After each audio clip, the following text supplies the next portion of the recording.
Welcome to Guide Guru. We hope this video helps. You start by confirming the project and making backups of platform assets. Open Android and iOS folders.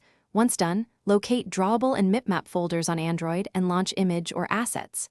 Assets on iOS. Make sure to save copies before editing. This prevents accidental loss.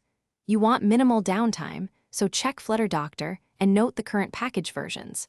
This preparation lets you remove splash visuals safely and revert if necessary, and it speeds up the next steps.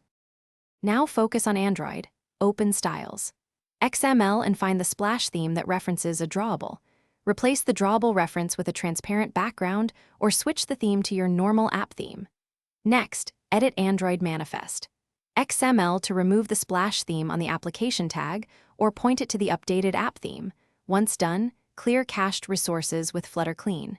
You do this because the manifest theme controls the initial UI before Flutter renders, so changing it removes the native splash.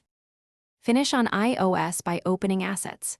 Assets and deleting launch image assets, then inspect info. List for UI launch storyboard name or legacy launch image keys. Remove those entries or point to an empty storyboard that shows no image. After that, run Flutter Clean and rebuild for both platforms. Once done, test cold starts to verify splash is gone. If the splash persists, check cached builds and Gradle or Xcode derived data. Cleaning those caches usually resolves lingering images. Thanks for watching. Consider subscribing if we helped you today.